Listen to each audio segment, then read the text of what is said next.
Halo Sobat Antara, kembali lagi dalam podcast Antara. Kali ini episodenya sedikit spesial karena saya sedang berada di salah satu lokasi di Jayapura, yaitu di Pantai Holtekam di dekat Jembatan Merah. Dan episode kali ini saya akan berbincang mengenai sebuah petualangan yang cukup lama, jauh, panjang dan melelahkan. Namun pasti akan banyak manfaat dan ada visi atau misi yang dibawa oleh salah satu petualang atau pengembara kali ini, yaitu Bang Adnan. Halo, selamat malam. Gimana kabarnya? Alhamdulillah baik. Ya. Bang Adnan, boleh saya sebut sebagai pengembara atau petualang? Boleh apa saja. saya tidak punya julukan pasti, silakan. Baik, Bang Adnan nih kan kita bertemu dan berkenalan ketika itu Bang Adnan memperkenalkan sebagai salah satu petualang solo. Ya. Naik motor keliling Indonesia. Ya, betul. Kenapa? Kenapa? Karena senang sebenarnya. Senang motornya jalan-jalan atau senang petualangnya? Lebih ke senang petualangannya. Jadi memang senang jalan-jalan aja gitu. Karena dulu awalnya hanya keseringan kan saya asli Garut, Jawa Barat. Iya. Dulu sempat kuliah di Jakarta, 2014 itu keseringan hampir 2 minggu sekali pulang pergi Garut Jakarta sendirian. Nah, jadi ya dari situ mulai seneng aja jalan-jalan itu kan, datang ke tempat-tempat baru. Itulah salah satu pemicu awalnya itu. Sudah berapa lama menekuni hobi atau profesi ini? Kalau hobi mungkin dari 2014 tadi itu ya.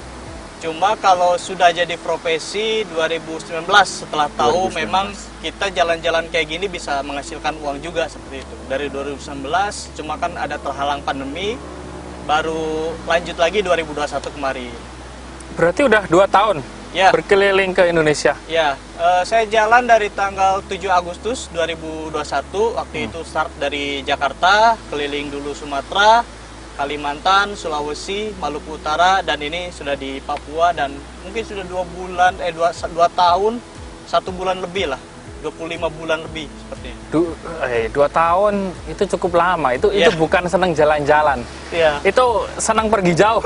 Yeah. Atau diusir sebenarnya. Mungkin ke nyasar aja ya. Oke. Ini menjadi sebuah hobi yang akhirnya menjadi profesi tadi kalau boleh cerita. Profesi apa sebenarnya yang Bang Adnan tekunin dan bagaimana proses Bang Adnan jalan-jalan, capek pindah ke satu tempat tapi mendapatkan profit di situ? Oke, kalau untuk profesi sendiri, saya dulunya jadi sempat kuliah di perfilman di IKJ Jakarta, ambil film televisi dan programnya saya ambil kameramen. Jadi di kamera, tapi lebih banyaknya film fiksi ya, pembuatan produksi film fiksi. Nah di jalan ini saya mikir apa sih yang bisa sejalan dengan dulu saya kuliah gitu. Memang dari 2019, 2018 itu, kalau saya touring hanya bikin vlog-vlog saja. Yeah. Jalan-jalan ke sini vlog, di sini vlog. Nah, begitu 2021 saya memulai jalan ini, apalagi kan ini keliling Indonesia. Kalau hanya vlog saya bilang sayang.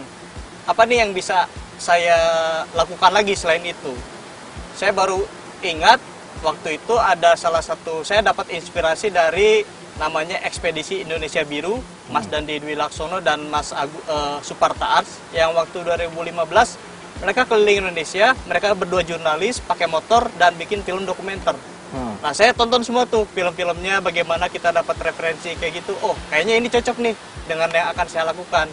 Jadi dulu punya ilmu sedikit perfilman, nah film dokumenter ini lah yang kita ambil. Karena kan film dokumenter ini kita tidak perlu talent yang di casting segala macam, ya kita hanya tinggal datang ke satu tempat, kita riset, kita ambil gambar apa yang ingin kita ambil, jadi bisa diambil di mana-mana gitu.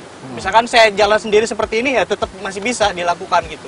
Berarti basic Anda sebenarnya seorang sinematografi ya? Ya, kuliahnya? Dulu awalnya fotografer. Dari fotografer dulu 2013, dari mulai foto orang-orang ya, foto-foto model gitu, wedding segala macam.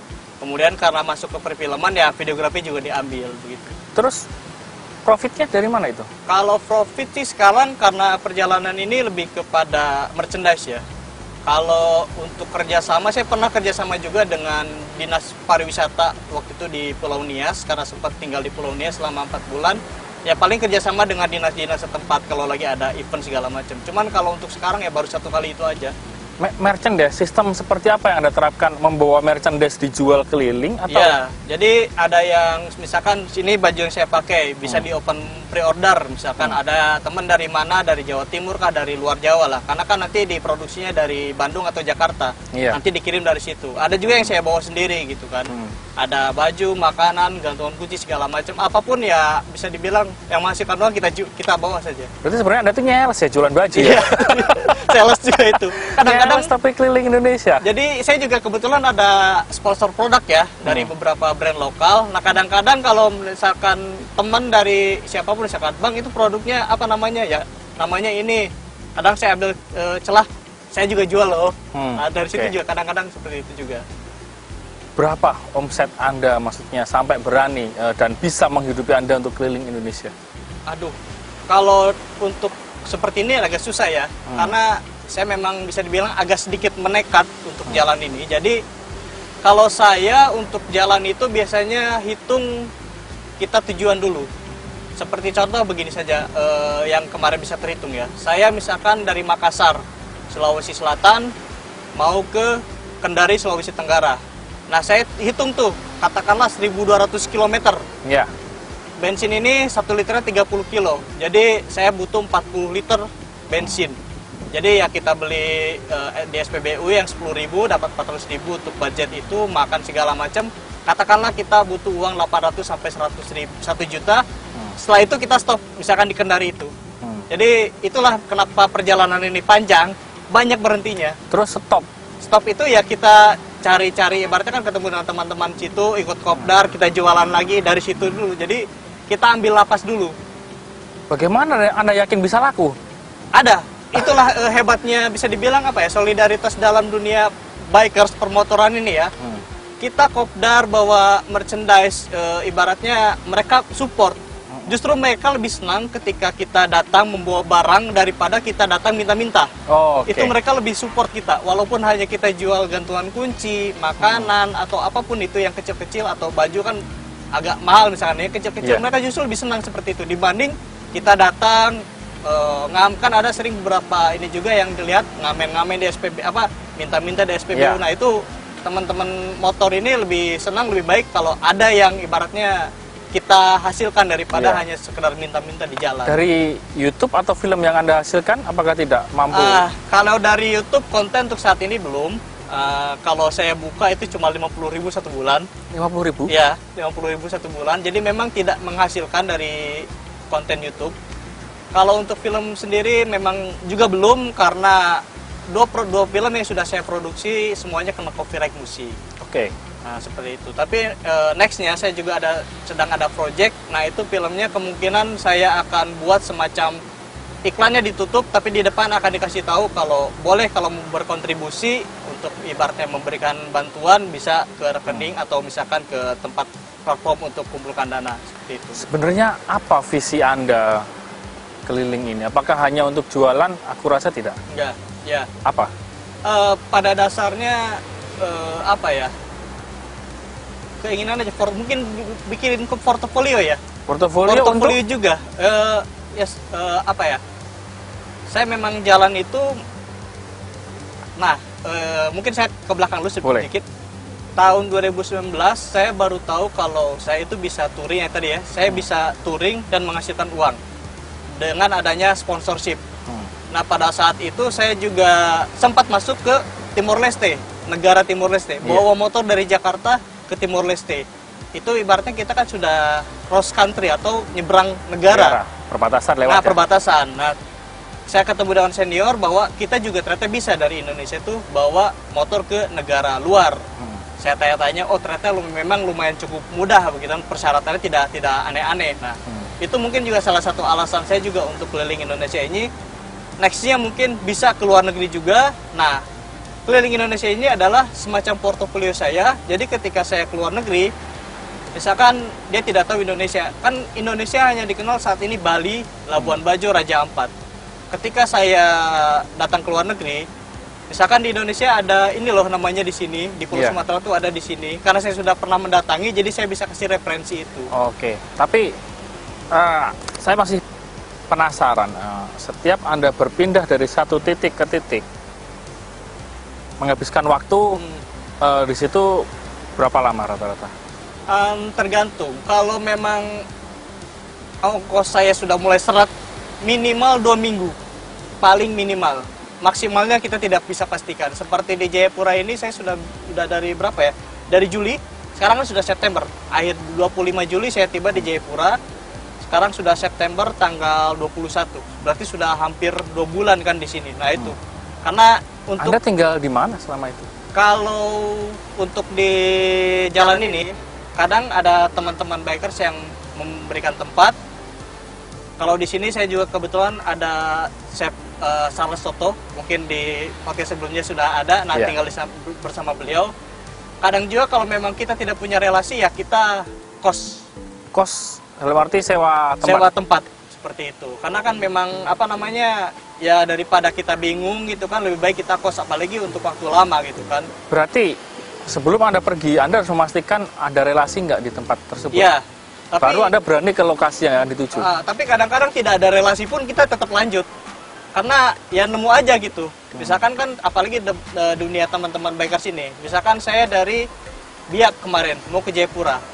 Atau dari mana mau kemana, biasanya dari kota sebelumnya, teman-teman komunitas ini sudah infokan ke kota selanjutnya. Oke. Jadi ada yang jemput, nanti ada yang kasih, ibaratnya mereka kasih tempat untuk kita tinggal. Terus kita bilang, Mas, kemungkinan saya akan lama nih tinggal di kota ini. Ada yang bisa kasih tempat, atau misal kalau tidak ada, rekomendasikan kos-kosan, seperti itu. Oke. Tapi, apa resikonya ketika Anda ternyata nggak menemukan relasi dan Anda juga tidak ada biaya untuk sewa kos dan sebagainya? Nah, kita bisa sembarang aja ya. Nah, karena di jalan ini kita bisa camping, kemudian kan saya ada semua. Dan pernah seperti itu? Pernah juga. Sering atau pernah? Di Biak berapa hari ya, terlantar kemarin tuh hampir 3-4 hari saya terlantar. Jadi saya di Polsek, sempat ditawarin di SPBU, kemudian juga di Polsek Pelabuhan, sama di mana satu lagi ya, di Koramil itu sering juga, ya pindah-pindah tempat lah gitu. Tapi memang apa ya, untungnya orang Indonesia ini kan ramah-ramah ya, dimanapun itu, kadang kita dapat aja tempat itu. Ibaratnya kita datang ke tempat wisata, kita kenalan kalau kitanya baik, dan ibaratnya obrolan kita halus lah, dan enak dengan yang punya, ya mereka kasih tempat walaupun hanya sekedarnya, yang penting sudah. Cukup berani juga ya Anda ya, hanya mengandalkan keyakinan dan kebaikan orang untuk pindah tempat. Tapi memang kalau bisa sih saya sebisa mungkin sudah siapkan dana untuk kos. Iya. Itu dulu. Tapi biasanya Anda memperkirakan berapa lama untuk bisa stay di titik kemudian ke titik selanjutnya? Ya itu tadi, kalau untuk berapa lamanya kita lihat dulu titik selanjutnya akan berapa jauh nih. Seperti kalau sekarang dari Jayapura ke Maroke. Setelah dari Maroke saya harus ke Kupang. Ini masalahnya biaya mahal. Pertama kita harus bawa kendaraan, dan saya dari Jayapura ke Maroke. Dari Maroke ke Kupang itu kita harus siapkan juga dana untuk menyeberang dengan kapal. Otomatis kita harus butuh dana besar. Makanya mungkin saya akan lebih lama nih, bisa 2 bulan, bisa 3 bulan. Setelah sekiranya dana aman, ya kita akan lanjut seperti itu. Kalau kemarin kan hanya ibaratnya kita 2 minggu misalkan, karena butuhnya hanya di bawah 1 juta, kita coba 2 minggu dengan ikut kopdar segala macam, ya insya Allah dapatlah 500.000, 600.000 atau 1 juta dari jualan merchandise itu. Jadi kita tetap bisa lanjut. Cuma karena ini sekarang agak gimana ya, lebih mahal ke pengiriman sih. Untuk jarak kita berjalan paling cuma berapa ratus kilo, tapi menyeberang ke Wamena, ke Maroke, menyeberang ini menggunakan angkutan itu yang lebih mahal. Tapi misi Anda yang sebenarnya itu membuat film dokumenter dari perjalanan itu sendiri? Ya, memang kalau untuk pada dasarnya saya membuat karya di jalan ini pada dasarnya. Cuma apa ya, saya juga agak malas kalau kita harus mengasih tahu ke setiap orang, apalagi mengulang hal yang sama ke orang-orang baru tentang apa yang akan kita lakukan. Jadi saya ambil satu misi yang dari nama saja sudah menunjukkan bahwa misi ini tuh dia lagi seperti ini. Nah, misinya itu adalah nama perjalanannya Ekspedisi Khatulistiwa Indonesia. Jadi pada dasarnya saya berkeliling Indonesia datang ke Tugu-Tugu Tulistiwa. Itu sudah menjelaskan hanya dari nama itu saja. Oke. Jadi saya tidak perlu banyak berkenalan, saya misi ABCD, ketemu orang baru ABCD lagi. Jadi cukup dari nama itu saja sudah terlihatlah perjalanan apa yang dilalui. Tempat paling berkesan di Indonesia selama Anda berpetualang?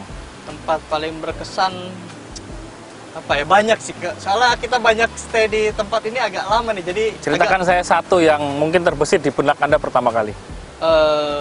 Ini mungkin pertama ya. Yang pertama kali saya alami itu di Pulau Nias. Pulau Nias. Itu saya 4 bulan tinggal di sana. 4 bulan. Dan tinggal saya di mana? Hidup di desa adat. Itu hidup di desa adat, saya bisa dibilang hampir semua atraksi budaya yang ada di desa itu sudah pernah saya lihat, dan itu sudah dibikinkan satu film. Itu film pertama saya, judulnya The Hilisi Metano. Hilisi Metano ini nama desa tersebut. Kebetulan saya tinggal di situ selama 3 bulan dan bikin dokumenter itu.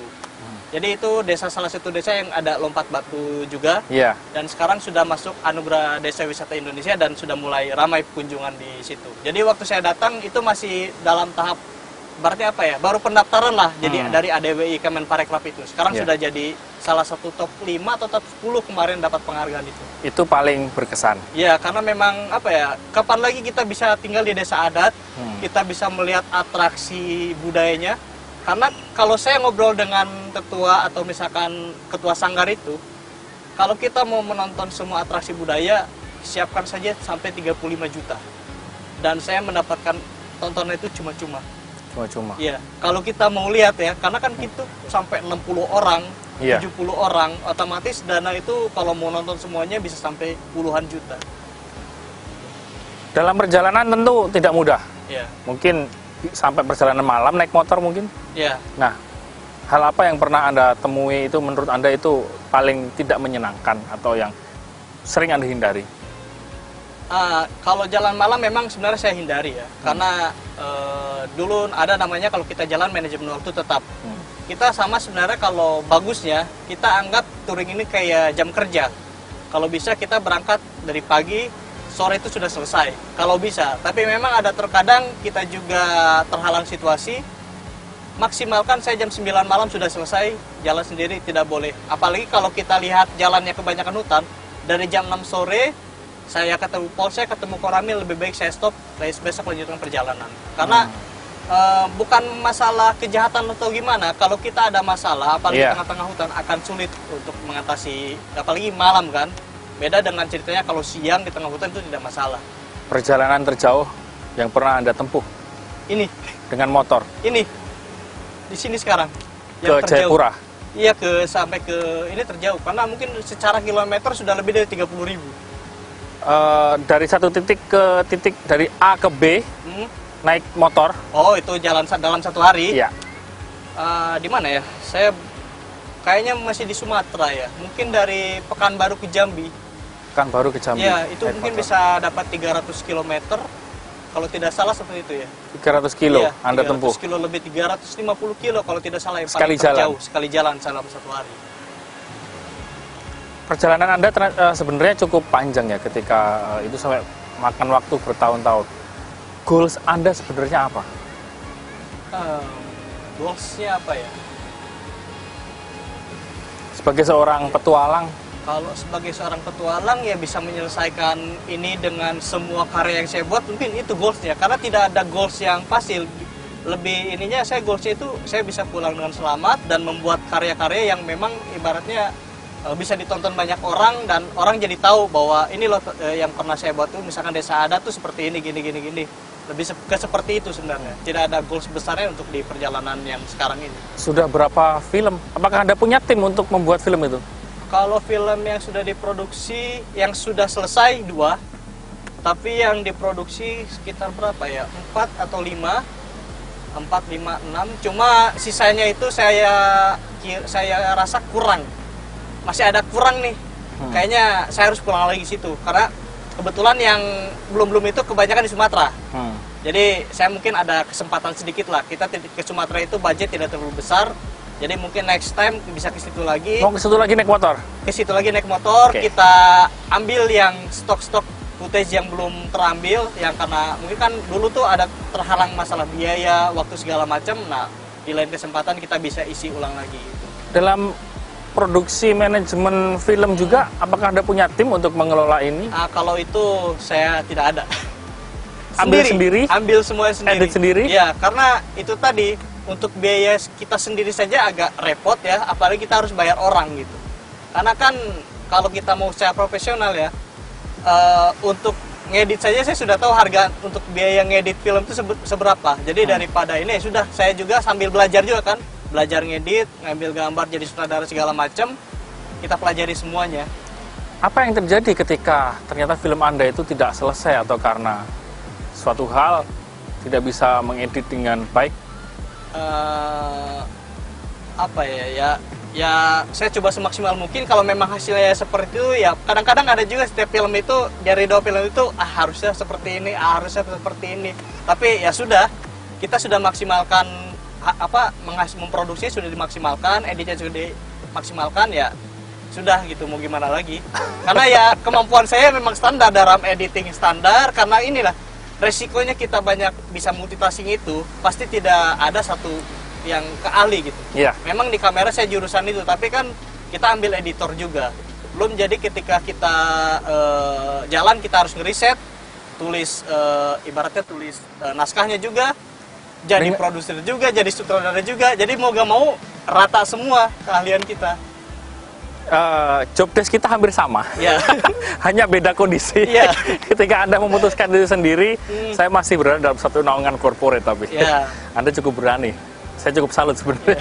Itu keputusan cukup gila untuk bisa diambil sebagai seorang sineas, kalau boleh saya bilang ya. Hanya saja yang saya masih penasaran adalah kapan Anda menargetkan ini selesai dan sudah memperkirakan bahwa ini sepertinya waktunya saya harus pulang. Ya. Udah berapa kali ya saya targetkan itu dari Februari 2023. Itu pertama. Miss karena tadi di Sumatera 11 bulan. Oke, kita kedua di tanggal 17 Agustus 2023. Miss juga akibat kelamaan di Sulawesi Utara. Sekarang tadinya di akhir tahun ini saya rencana pulang. Tapi ini saja, untuk kita keluar dari Papua, biaya logistik itu mahal sekali. Kalau kita mau cepat keluar dari Papua, kita harus siap dana dibawa ke motor, dibawa ke pesawat yang jadi masalah ini, atau kapal. Yang jadi masalah dari kemarin ini. Tapi Anda memutuskan membawa ini. Nah itu dia, itu jadi yang tantangan itu. Misalkan contoh seperti ini, saya dari Manokwari ke Jayapura, kapal itu kita ada 4 kapal, 3 kapal tidak bisa bawa ini motor. Cuma ada 1 kapal yang bisa bawa ini motor, dan kita mau gak mau harus tunggu itu kapal, dan jadwalnya tidak jelas. Kalau hanya saya sendiri, saya hanya tinggal naik 1 kapal, kapalnya banyak jenisnya, sudah sampai. Tapi masalahnya yang bikin lama dari kemarin ini. Dan ini juga kadang-kadang biaya logistiknya lebih mahal dibanding saya sendiri. Bagaimana dengan pendapat keluarga Anda? Apakah mendukung atau? Mau tidak mau mungkin mereka juga sudah mensupport ya. Karena saya juga agak sedikit bandel. Mau tidak mau atau memang sudah bandel nih anak emang dan gak bisa agak sedikit dibilangin? bandel mungkin ya. Karena memang ya saya juga terbiasa merantau. Jadi mereka juga tidak punya pilihan ketika saya bilang saya mau A, B, C, D. Apakah ya Anda ketika kekurangan biaya sering minta bantuan kadang-kadang rumah? juga. Karena beberapa kali kejadian saya benar-benar ada di titik ya kita hampir bisa tidak makan 3 hari. Cuma makan misalkan 1 minsan untuk 1 hari, sarden 1 sarden untuk 1 hari. Itu pernah saya alami juga di masa-masa kos itu. Dan keluarga Anda mensupport itu atau tahu atau ada bercerita seperti tidak apa? Tahu, saya pasti tidak akan cerita. Hal seperti itu tidak akan cerita. Keluarga Anda akan tahu setelah Anda cerita di sini. Paling saya menunggu momen. Ibaratnya gini, kalaupun itu terjadi di katakanlah di tanggal 20-an, saya tunggu sampai tanggal gajian. Kalau mau ya, kalau harus kita tunggu harus tunggu sampai tanggal gajian. Tapi untungnya beberapa kali kejadian ada aja rezeki. Tiba-tiba ketika 3 hari tidak makan, 4 hari tidak makan, tiba-tiba teman, Mas mau order kaos dong. Oke, order kaos sudah dilebihkan uangnya. Saya bilang, wah alhamdulillah nih, langsung berangkat ambil ke ATM, makan, selamat lah untuk beberapa hari ke depan seperti itu. Nah uang yang tadi di baju itu saya tahan dulu sampai benar-benar saya punya uang lagi untuk ibaratnya dari penjualan yang lain masuk, saya tahan dulu. Mampu bawa berapa baju Anda dengan perlengkapan baju ini? saya sih paling 2 lusin ya. Dua lusin? Banyak, 2 lusin saya itu. Terus kalau kurang? Karena itu tadi saya ada sistem PO, jadi untuk baju yang saya bawa itu untuk dijual di on the spot ke tempat yang saya datangi. Kalau yang di luar-luar pulau, misalkan ada yang di Jawa, Sumatera, itu saya open PO saja, dikirim langsung dari Jakarta. Karena ongkos kirimnya kan kalau dibandingkan dengan tempat kita itu lebih murah dari Jakarta atau dari Bandung. Siapa inspirasi Anda sebenarnya? Inspirasi siapa ya? Saya juga bingung ya kalau inspirasi. Tapi kalau untuk dokumenter yang tadi ya, Ekspedisi Indonesia Biru tadi. Bang Dendi Laksono. Bang Nani dan Bang Ucok. Bang Dendi Laksono, ini akibat ulah Anda. Kawan satu ini sampai merantau bahkan lupa untuk pulang 2 tahun lebih. Ya. Tapi mereka meskipun baru karya Anda saya akui, saya menaruh apresiasi. Tapi ini ternyata memberi, entah bagaimana Bang Adnan Iya. Tapi Mas Dandi ini untuk di dokumenter ya, iya. Untuk di dokumenter referensinya. Tapi kalau untuk di sepeda motor ada beberapa nama ya, terutama senior saya satu namanya Om Stephen Langitan. Beliau sekarang sudah pensiun, tinggal di Tomohon. Dulunya tinggal di Depok, seorang agen asuransi, kemudian juga jadi wartawan berita otomotif. Nah dari situ saya belajar karena dia dulu touring dari Jakarta ke London, umur 56 tahun. Dia jalan selama 5 bulan dari Jakarta ke London, bikin buku. Nah di situ beliau buka kayak semacam ajak, ayo siapa yang mau ikut touring, didanai sama salah satu BUMN. Pokoknya tinggal bawa badan, semua akomodasi disiapkan, pulang bawa uang saku. Nah dari situlah saya tahu bahwa oh kita bisa touring sambil menghasilkan uang dari situ. Baik. Itu juga salah satu inspirasi saya juga. Terima kasih Bang Adnan sudah berbagi cerita di podcast Antara. Meskipun saya masih menyimpan banyak pertanyaan, kenapa Anda bisa senekat ini dan Anda mengakui Anda seorang yang nekat.